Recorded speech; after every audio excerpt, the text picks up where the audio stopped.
Although the exact history of the domestication of dogs is uncertain, archaeologists have determined that the earliest domestication practices took place in Eurasia approximately 15,000 years ago. At that time, communities would breed and keep the most docile offspring of a late wolf species which is now extinct. Over the course of 20,000 years, domesticated animals spread across the world, accompanying humans in a symbiotic relationship for food and survival. It wasn't until more advanced civilizations came about that house pets, such as cats and dogs, were kept for luxury rather than utility. Today, over 60% of households in the United States keep pets, according to pet ownership statistics collected by the American Veterinary Medical Association. Pets play a major part in the lives of a majority of Americans. Our culture embraces the sacred relationship between humans and their four-legged companions. Overall, humans keeping pets is still an example of a strong symbiotic relationship between different species, but rather than enhancing survival, our relationship with our pets enhances happiness. Our pets keep us smiling, laughing, and enjoying life, and we provide them a home, food, and happiness in return. The subject of pets is blissful and bright, but there is a much darker side to the story of domesticated animals on our world. Millions of animals, mostly consisting of cats and dogs, are astray or live in shelters, hidden from the humans which brought them into existence. These animals are the forgotten ones, the unfortunate byproduct of natural and facilitated overbreeding. They are the excess which may never experience the joy and fulfillment they were bred to enjoy. As the beings which brought them into this world, we have a responsibility to help the ones who are forgotten and find solutions to reduce the number of homeless and suffering animals. My name is Ian Moore. I'm a soon-to-be graduate of the University of Central Florida, and this video is an exposition on the crisis of homeless animals and a call to arms for more people to work towards a solution. We will be discussing the statistics of homeless animals, the reasons behind shelter intakes, the adoption process and how to increase chances of success, how I got involved in animal welfare, and how you can too. Let's get started. According to the American Society for Prevention of Cruelty to Animals, also known as the ASPCA, approximately 6.2 million companion animals enter American shelters annually. Dogs and cats represent a near 50-50 split of sheltered animals in the United States.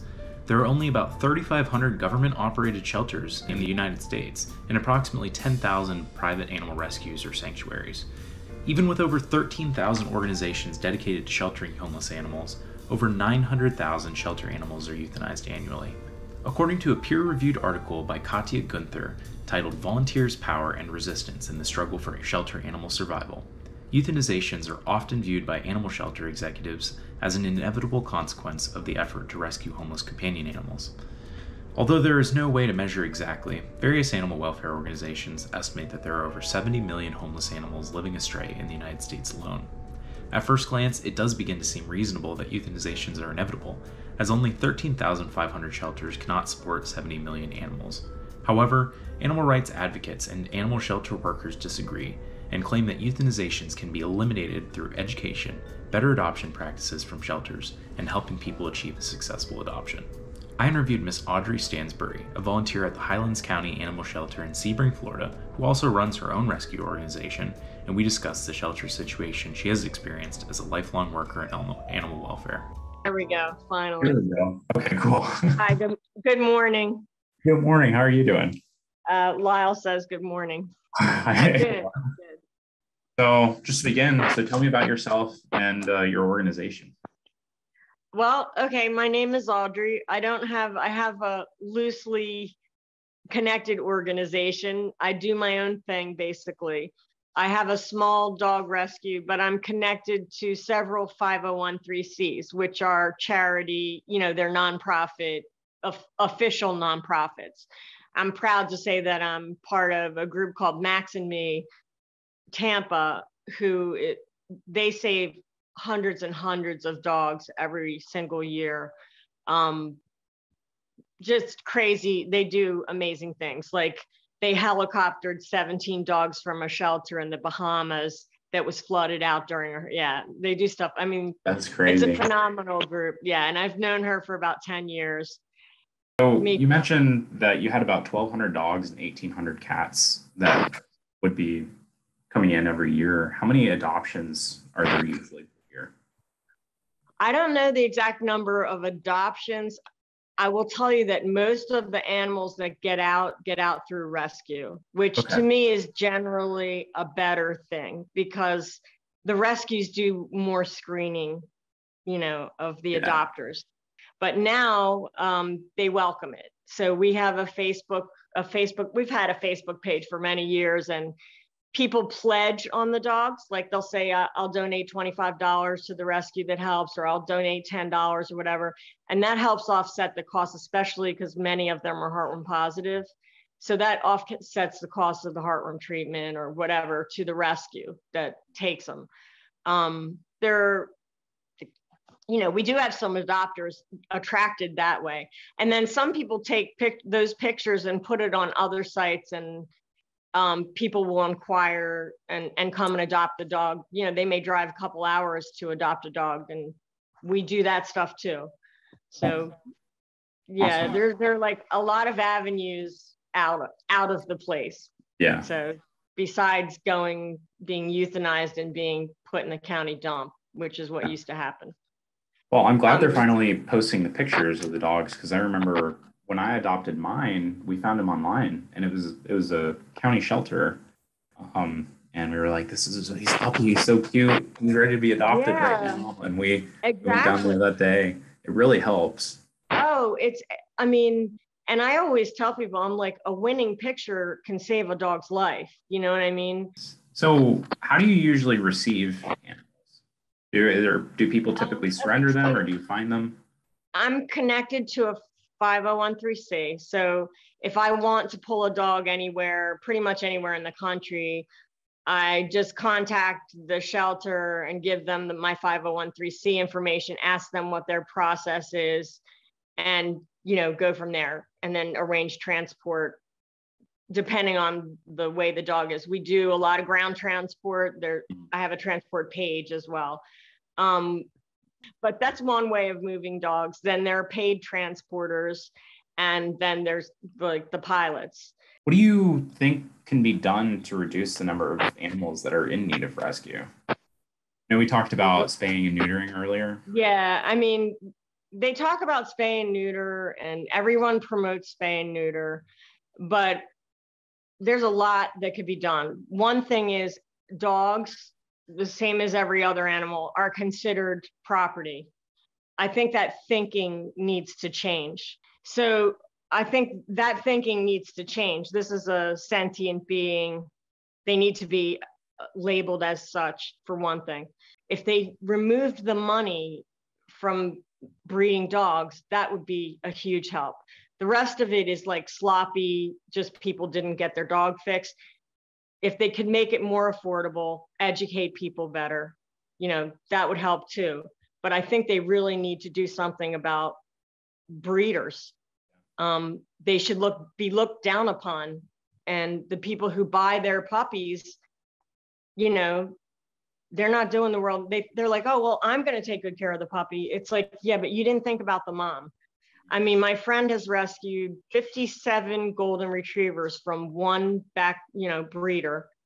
And there were 13-year-old dogs that were still lactating while he was selling the Christmas puppies, and then he would dump them. I mean, 13 years of and he breeds, a dog can have 3 litters a year. And that's what they're doing. They're having litters every time they go into season. So those dogs just get used. They have to have surgeries, you know, to repair them because they've just belted out so many puppies. So I think the main thing is they should limit the AKC's ability to paper puppies. I think they should limit the amount of puppies that a dog can produce, you know, limit the amount of litters that a dog can have in its lifetime. They need to do some problem solving here, and it could be done. It's just, you know, the people who make money from it don't want that to happen, of course. And a lot of these dogs they have nothing done. They're full of worms. They have all kinds of they're breeding for a good looking 8-week-old puppy. And they're going to tell you that the mommy and daddy that's in the house are the parents, right? But the ones that are in the shed that have hip dysplasia, they're not showing you those dogs. Those are the actual parents of those dogs. So they're breeding for a cute 8-week-old or 12-week-old dog. They don't care what happens when the dog's 1 and it can barely walk. They don't care about that stuff.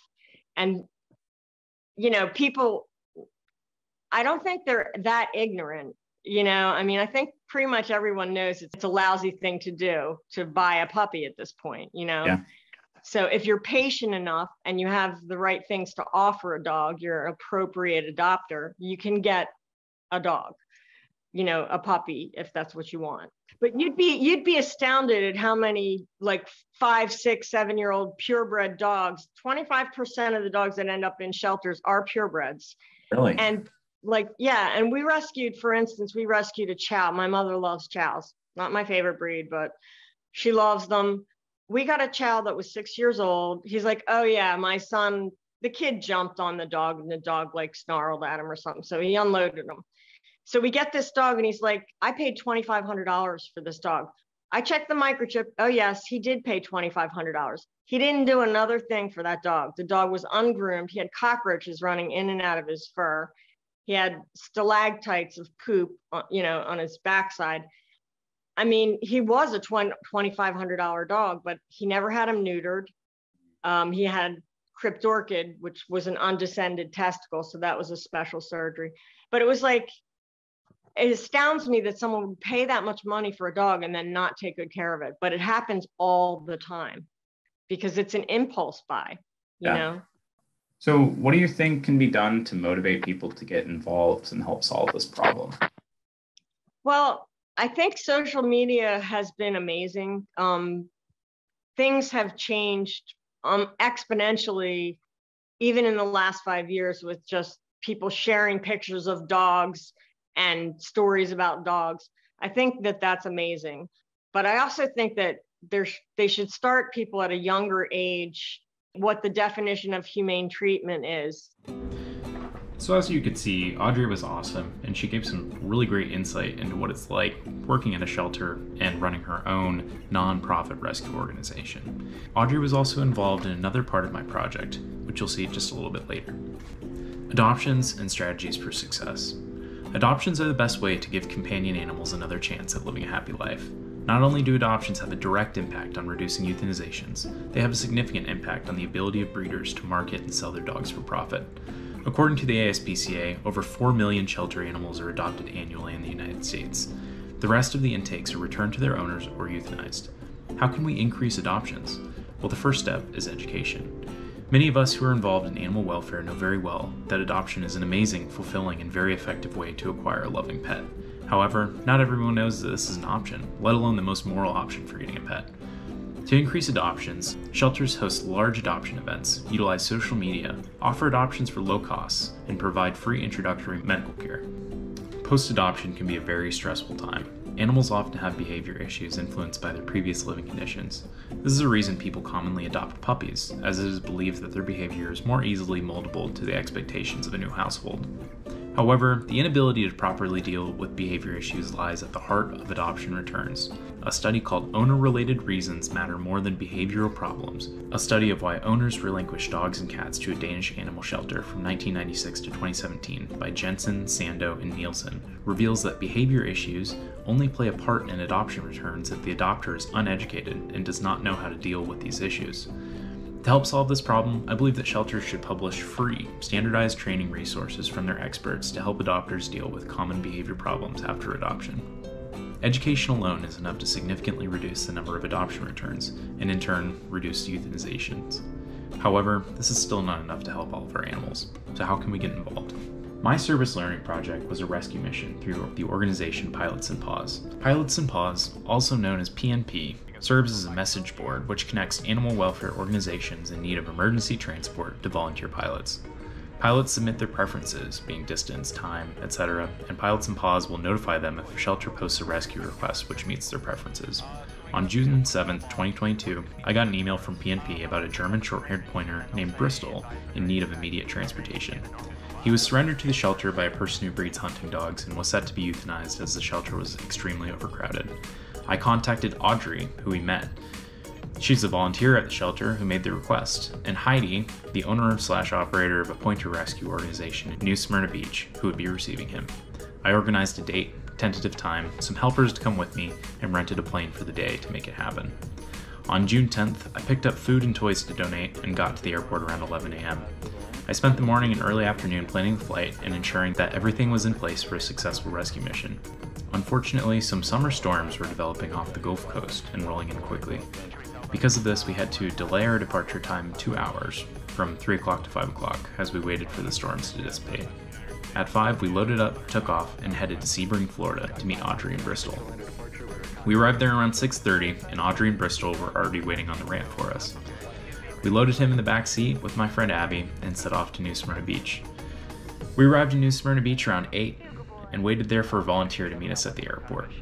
Unfortunately, the FBO was closed and access in and out of the airport was limited. Thankfully, there was a flight school still open, so we explained the situation to them and they let us pass through the building to bring Bristol out to the volunteer.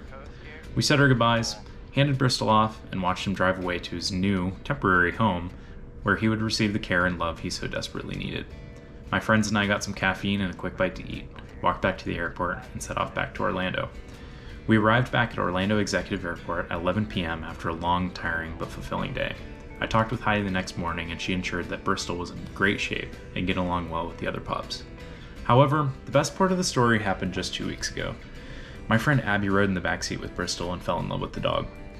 She had been wanting a dog to run with since she transferred to UCF last year, and Bristol was a perfect match for her. After we dropped him off, I gave Abby the contact information for Heidi so she could get in touch and apply to adopt Bristol. We had to wait about a month for him to be neutered and treated for heartworms, but just 2 weeks ago, Heidi drove him to Orlando and handed him off to his new forever home with Abby. Just in the last 2 weeks, Bristol, now known as Kylo, has flourished into a spunky, energetic, loving, and very well-fed dog. Both Kylo and Abby are as happy as ever enjoying each other's company. How can you get involved? The best way to get involved is to volunteer. Almost every animal shelter and rescue organization happily accepts volunteers. Volunteering to feed, clean, train, walk, and show love to forgotten pets is a wonderful experience. If you want to get involved, Google your nearest shelter and submit their volunteer form. They would love to have you help. Adopt. Millions of families are looking for pets every year, and adoption needs to be encouraged by everybody. Encouraging people to adopt rather than buy from breeders will considerably help animals survive, shelters rescue more animals, and families find loving pets. Lastly, share on your social media. If you don't have the time to get involved in person but want to contribute, share animal welfare topics on your social media. Videos, websites, adoption events, etc. all benefit so much by being shared. Making animal welfare a trending topic through the use of social media can benefit animals all over the world. With your help, we have a bright future of more animals being adopted, eliminating euthanizations from shelters, and making more families happy with pets. I encourage everyone to get involved and experience the happiness brought by helping companion animals one step at a time. Thank you so much for watching. Until next time.